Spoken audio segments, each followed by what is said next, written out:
요한복음 성경 필사 5일차 되는 날입니다. 이 요한복음 필사를 통해서 또 하나님께서 주시는 그 크신 은혜가 넘치시기를 주님의 이름으로 축원합니다. 오늘은 신령한 기쁨과 목마름의 해소라라고 하는 그 제목으로 그 말씀을 전하겠습니다. 오늘 말씀에 보면은 먼저 두 가지의 이야기가 나오는데 세례 요한의 이야기와 또한 수가성에 있는 그 여자의 그런 내용이 예수님을 만난 그 여자의 내용이 나오고 있습니다. 먼저 우리 세례 요한의 오늘 본문의 말씀을 통하여서 세례 요한의 그런 모습을 우리가 볼 수 있는데 이때 당시에 세례 요한은 그때 당시에 세례 요한의 영향력은 대단했다라는 것을 알 수 있습니다. 마태복음 14장 3절부터 5절까지 보면은 어떻게 얘기를 하고 있냐면은 전에 헤롯이 그 동생 빌립의 아내 헤로디아의 일로 요한을 잡아 결박하여 옥에 가두었으니 이는 요한이 헤롯에게 말하되 당신이 그 여자를 차지하는 것이 옳지 않다 하였습니다.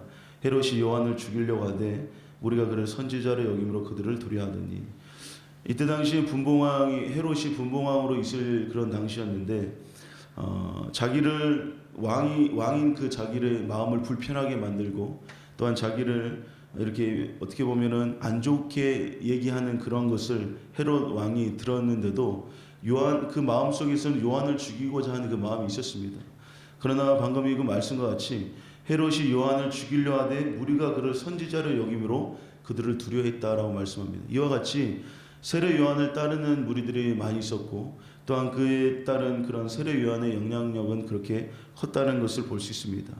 그리고 또한 마태복음 14장 8절에서 9절의 말씀을 보니까 그가 제 어머니의 시킴을 듣고 이르되 세례 요한의 머리를 소반에 얹어 여기서 내게 주소서 하니 왕이 근심하나 자기가 맹세한 것과 그 함께 앉는 사람들 때문에 주라 명하고 어떻게 보면 왕이라고 하는 그 신분이면은 그냥 어떠한 사람들을 죽이는 것에 있어서 그냥 모함을 하거나 어떠한 것을 죄를 뒤집어 쓰여서 사람을 죽이는 것은 어렵지 않고 이렇게 할 수가 있는 그러한 위치였습니다. 그러나 이렇게 세례 요한이라고 하는 사람을 죽이려고 할 때에는 이와 같이 왕도 근심을 하면서까지 그것을 고민을 했었다라는 것을 보았을 때는 당시에 세례 요한의 그 영향력이라고 하는 것은 컸다라고 말을 할 수가 있는 것입니다. 그러한 세례 요한의 영향력 가운데 또한 많은 무리들이 세례 요한을 따라다니면서 또 세례 요한이 하는 그런 모든 그런 사역들 가운데 많은 사람들이 따라다녔죠. 그랬는데 이런 일이 생기게 된 것입니다. 요한복음 4장 26절에 보니까 그들이 요한에게 가서 이르되 랍비여 선생님과 함께 요단강 저편에 있더니 곧 선생님이 증언하신 이가 세례를 베풀매 사람이 다 그에게로 가더이다. 이제는 세례 요한의 제자들이 가만히 보니까 예수님께서 이제는 공생애를 시작하는 그 시점에서 보니까 이제는 이제 예수님과 그 제자들이 많은 사람들에게 이제는 세례를 주는 것을 볼 수 있습니다. 예수님은 세례를 주시지 않고 그 제자들이 세례를 주는 모습을 성경에는 말씀하고 있는데 이렇게 세례를 줄 때 어떻게 보면은 자기들이 따랐던 세례 요한이 많은 무리들과 함께 그때 당시에 인기가 많았었던 것이죠. 그러나 예수님이 등장하심으로 말미암아 세례 요한에게 있었던 제자들도 다 이제는 예수님께로 가고 그 제자들에게로 가고 또한 심지어는 세례 요한이 세례를 베풀었고 많은 사람들에게 세례를 베풀었지만 이제는 요한에게 세례를 받으러 가는 것이 아니라 예수님에게 다 이렇게 세례를 받으러 갈 때 요한의 제자가 이렇게 얘기를 하는 것입니다. 선생님이 증언하시던 이가 세례를 베품에 사람이 다 그쪽으로 갔습니다 라고 얘기를 하는 것입니다. 여러분들 우리가 인간적인 모습으로 우리가 가만히 보았을 때는 세례 요한은 어떻게 보면 인기가 많았었고 많은 영향력을 가지고 있었던 사람입니다. 그런 사람에게 있어서 자기가 데리고 있었던 사람들 많은 사람들이 자기에게 왔는데 이제는 예수님께로 갔을 때 인간적인 모습이 있었다고 한다면은 세례 요한도 그 마음이 편치는 않았을 것입니다. 내가 이렇게 세례를 주고 내가 이렇게 하나님의 일을 사역하는데 이렇게 다 그 다른 쪽으로 몰려가는 걸 보았을 때 마음속으로 시기되는 마음도 들 수가 있고 불편한 마음이 들 수가 있다는 것입니다. 그런데 여러분들 세례 요한의 그 대답은 어떤 대답이었습니까? 4장 27절에서 28절에 보니까 이렇게 말씀합니다. 요한이 대답하여 이르되 만일 하늘에서 주신 바가 아니면 사람이 아무것도 받을 수 없느니라. 내가 말한 바 나는 그리스도가 아니요 그 앞에 보내심을 받은 자라고 한 것을 증언할 자는 너희니라 라고 이렇게 말합니다. 하나님께서 주시지 않았으면 그런 일을 할 수가 없는 것이다. 이것은 하나님께서 허락하신 것이고, 또한 나는 너희들에게 말했듯이 나는 그리스도가 아니다. 나는 여기 와서 메시아가 아니다. 이것을 이스라엘을 통치하고 하나님의 나라를 이루는 그런 내 역할을 하려고 내가 온 것이 아니다. 나는 그리스도가 아니요 나는 앞에 보내심을 받은 자. 이렇게 말씀하고 있죠. 광야에서 외치는 자의 소리가 있다. 주의 길을 예비하는 자가 바로 나다라고 세례 요한은 얘기했다는 것입니다. 철저하게 예수님께서 하셨던 그 사역과 예수님의 그 자리를 침범하지 않았다는 것입니다. 그런 모습을 보았을 때 세례 요한의 그 겸손함과 하나님께서 부어주신 그 사명에 대한 그 겸손하게 감당하는 그 세례 요한의 모습을 볼 수가 있는 것입니다. 심지어는 세례 요한은 어떠한 마음을 갖고 있었냐면은 요한복음 4장 29절에 보니까 이렇게 말씀합니다. 신부를 취하는 자는 신랑이나 서서 신랑의 음성을 듣는 친구가 크게 기뻐하나니 나는 이러한 기쁨으로 충만하였노라 라고 말씀하고 있습니다. 다시 말해 여기서 신랑이라는 것은 우리 예수님을 뜻하는 것이고, 또한 친구라고 하는 것은 예수님의 그 친구, 다시 말해 세례 요한을 뜻하는 것이고, 여기서 신부라고 하는 것은 예수님을 믿는 사람들을 얘기하는 것인데, 나는 신랑이 아니고 나는 친구로서도 그런 결혼하는 그런 혼례 있는 그 자리에 나는 그 신랑과 신부를 보는 것만으로 나는 너무나도 기쁘다라고 세례 요한은 이렇게 얘기하고 있다는 것입니다. 다시 말해 주님의 그 사역을 바라보는 것, 또한 하나님께서 주신 자신의 그 사명을 감당하고 그것을 감당해 나가는 것이 자기 자신에게는 큰 기쁨이라고 얘기했다는 것입니다. 예수님의 그 자리를 탐내는 것이 아니라 하나님께서 나에게 주신 그 자리가 나는 너무도 귀하고 너무도 감사하다라고 얘기를 하고 있는 것입니다. 이것은 바로 철저하게 세례 요한의 삶 속에서 자신을 드러내려고 하는 삶이 아닌 철저하게 예수님만을 드러내려고 하는 그런 삶을 살아가는 그 세례 요한의 모습을 볼 수 있습니다. 4장 30절에 이렇게 말씀합니다. 그는 흥하여야겠고 나는 쇠하여야 하리라 하니라. 다시 말해 예수님께서는 더욱더 그 사역 가운데, 하나님의 그 사역 가운데 크게 흥하고 또 부흥되어야 하고, 나는 그 사역을 이제는 마무리 짓는 단계이기 때문에 나는 이제는 쇠약하고 감수해야 된다라고 세례 요한은 얘기를 하면서 예수님을 더욱더 높여드리는 것을 볼 수가 있습니다. 여러분들, 예수님을 믿는 우리들의 삶 속에서 우리가 정말로 주의해야 될 것은 무엇이냐면은 자기 자신이 절대로 드러나서는 안 된다는 것입니다. 우리들의 삶 속에서 누가 드러나야 되냐면 바로 예수님 그 한 분만이 드러나야 될 줄로 믿습니다. 우리가 어떤 일이 잘 되고 또 내가 어떠한 일이 잘 되는 그런 상황 속에서도 절대로 내가 드러나면 안 된다는 것입니다. 나는 항상 감춰주고 내려놓고 그곳에 바로 예수 그리스도만이 드러나는 그런 우리들의 삶이 우리는 살아가야 될 줄로 믿습니다. 세례 요한은 바로 자신은 광야에서 외친 자의 소리, 나는 이런 주님의 글을 예비하는 그런 자였다. 나는 그리스도가 아니라라고 얘기하면서 그 사람들에게 그 예수님을 따르며 또한 세례 요한을 따르는 그 제자들에게 분명하게 얘기를 했다는 것입니다. 그러면서 하나님께서 주신 그 사명에 대한 그 기쁨과 감사가 있었던 것입니다. 여러분들, 우리도 하나님께서 우리에게 주신 사명과 우리들에게 주신 직분과 우리들의 마음속에 주신 봉사의 그 일들이 분명하게 있을 것입니다. 하나님의 일은 여러분들 크고 작고 하는 것이 절대로 없습니다. 하나님께서 주신 그 사명을 순종하면서 잘 기쁨으로 감당하는 것이 하나님께서 주신 그 사명을 잘 감당하는 것이며 하나님께서 또한 원하시는 그런 모습이라는 것입니다. 우리가 어디를 청소한다, 또 어떤 사람은 앞에 나가서 무슨 찬양 인도를 하고 또 어떤 일을 한다라고 해서 보여지는 그 화려함이 전부가 아니라는 것입니다. 하나님의 주신 그 사명과 그 주신 하나님의 일들 가운데 순종하면서 기뻐하며 나가는 그것이 하나님을 높여드리는 것이고 하나님께서 기뻐하시는 그런 모습이다라는 것을 볼 수가 있습니다. 우리들의 삶 속에서 이 은혜가 있으시기를 주님의 이름으로 축원합니다. 그러면서 오늘 이 말씀 세례 요한의 말씀이 마쳐지고 이제는 어떠한 말씀이 나오냐면은 사마리아에 있는 수가라는 곳에서 예수님이 여자를 만나는 그런 사건이 그런 일이 있는 것을 볼 수 있습니다. 이 일은 여러분들 우리가 말씀을 통하여서 많이 들었고 또한 성경을 통해서 많이 보았을 것입니다. 이 여인이 여러분들 예수님께서 수가라는 곳에 가셔서 물을 마시려고 우물가에 계셨을 때 그곳에 누가 찾아오냐면은 한 여자가 찾아오는데 물을 뜨러 찾아오는 것입니다. 근데 그 시간은 6시쯤 됐다라고 말씀하는데 이 이스라엘, 이 팔레스타인 지역의 이 시간은 우리나라의 시간과는 좀 다르게 지금 6시쯤이라고 하는 그 시간은 우리나라의 시간으로는 낮 12시 정도 되는 그런 시간입니다. 우리가 잘 알고 있는 내용이죠. 얼마나 여러분들 뜨거운 그런 시간이고 가장 태양이 그렇게 뜨겁게 내리치는 그런 시간이라는 것입니다. 우리가 여름에 12시, 2시 이때 시간에 보면은 30도, 30도 올라가지 않습니까? 그럴 때도 얼마나 덥습니까? 그런데 이곳은 더욱더 더 날씨가 온도가 더욱 높은 곳입니다.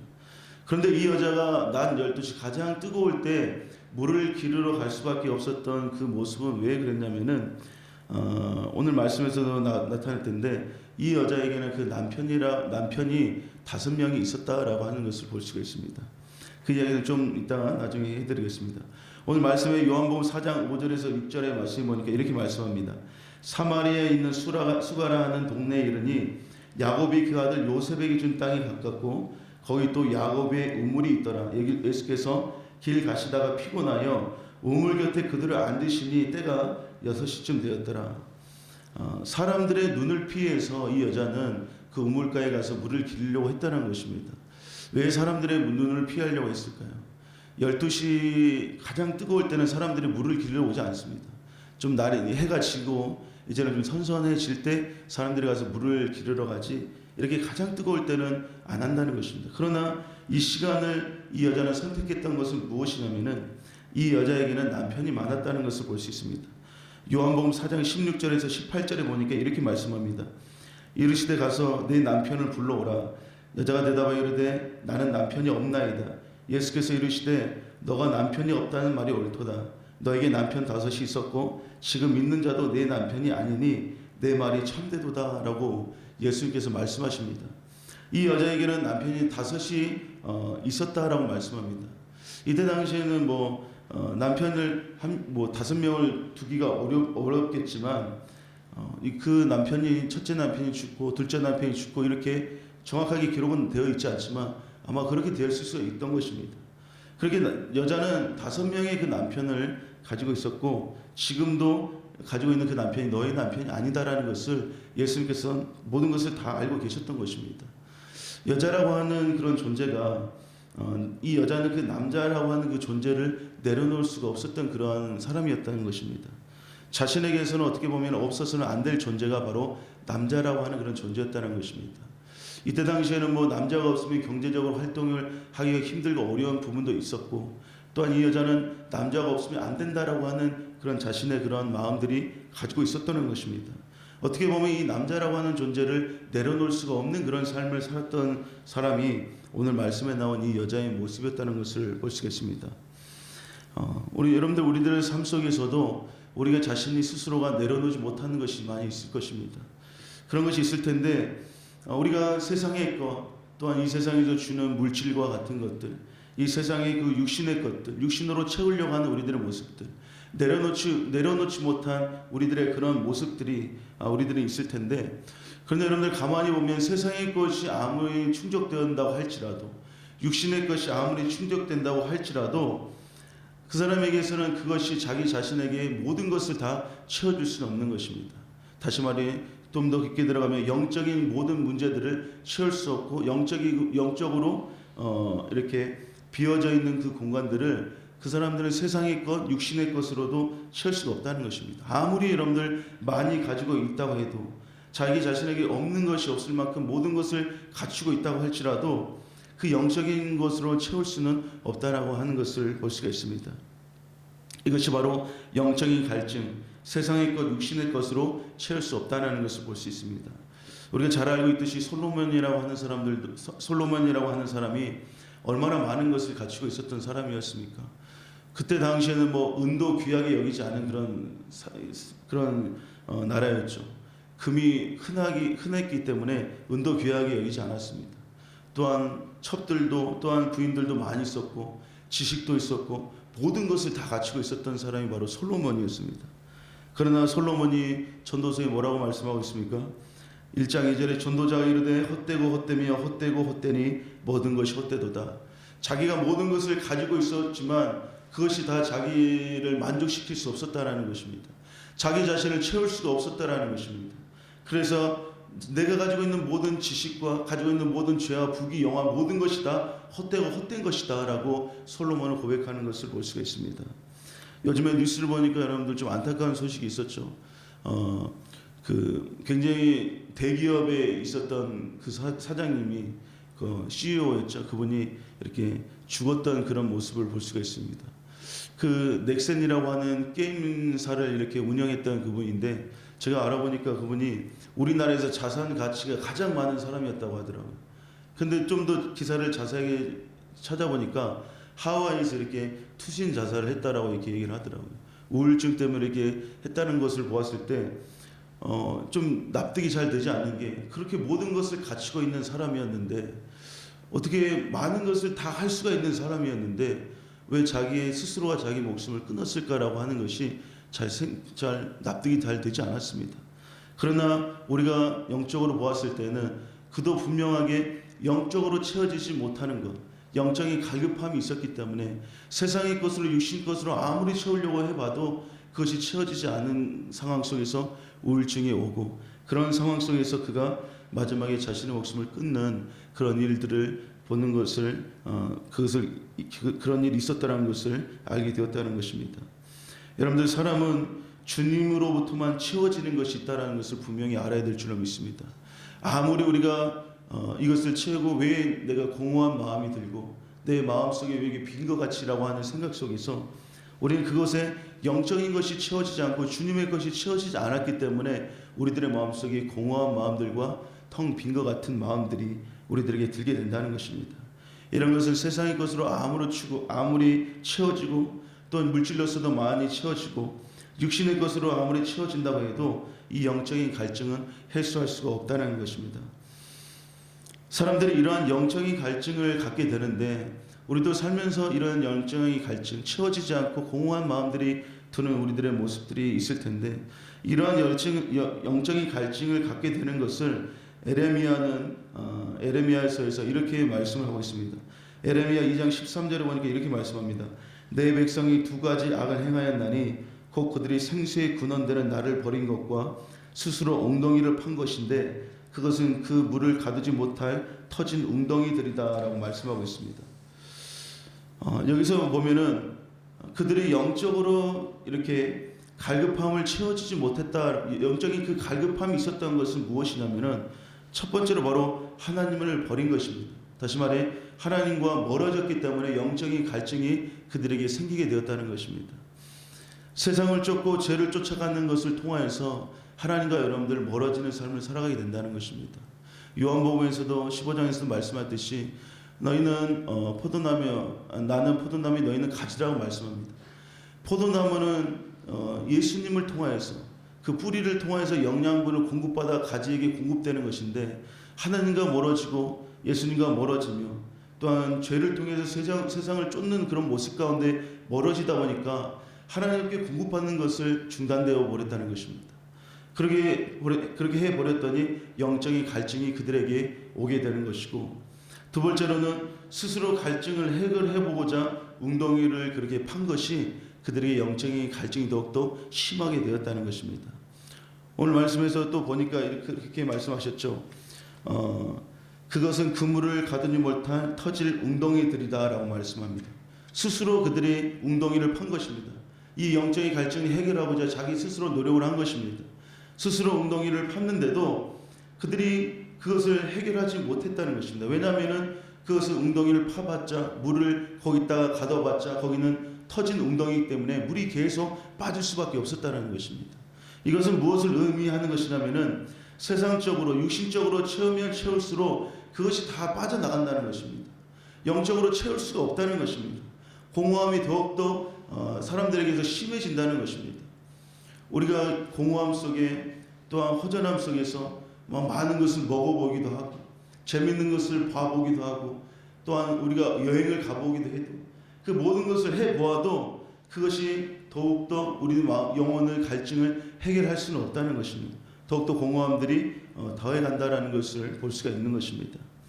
이와 뜻이 여러분들, 우리가 세상에서는 육신적으로서는 우리가 절대로 채울 수 없는 영적인 갈급함들이 우리들에게 있다는 것을 분명하게 기억해야 될 줄로 믿습니다. 이와 같이 그러면 영혼을 채우시는 분은 누구시냐? 우리 영혼의 갈증을 해결해 주실 분은 누구시냐면 바로 우리 예수님이신 줄로 믿습니다. 요한복음 4장 13절에서 14절에 보니까 이렇게 말씀합니다. 예수께서 대답하여 이르시되 이 물을 마시는 자마다 다시 목마르려니와 내가 주는 물을 마시는 자는 영원히 목마르지 아니하리니 내가 주는 물은 그 속에서 영생하도록 솟아나는 샘물이 되리라 라고 말씀합니다.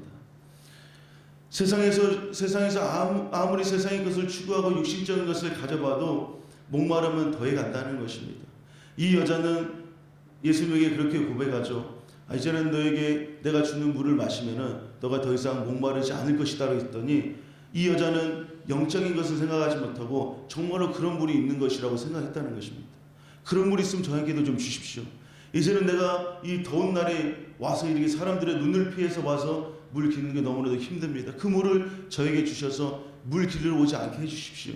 그렇게 예수님에게 얘기를 한 것입니다. 그러나 예수님께서는 그것을 얘기하는 것이 아니죠. 예수님께로 가는 자, 예수님께로 가서 예수님께서 주신 그 영원한 생명의 물을 마시는 그 사람만이 그 영원한 그런 갈증이 해소되고 영원히 그 갈증들이 채워지는, 또 목마름이 해소되는 그러한 귀한 하나님의 역사가 나타날 줄로 믿습니다. 우리는 여러분들 세상에서 있는 것을 구하는 것이 아니라 이제는 더욱더 우리가 주님께로 가는 우리들의 삶이 되어야 될 줄로 믿습니다.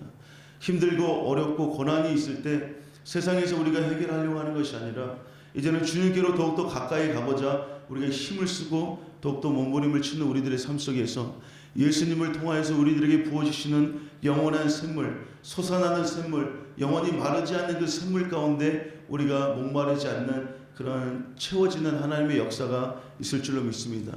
성경 필사를 통하여서 여러분들 하나님께서 우리들에게 예수 그리스도를 통하여 솟아나는 그 샘물이 되어야 될 줄로 믿습니다. 이 은혜가 저와 여러분들에게 함께 하시기를 주님의 이름으로 축원합니다.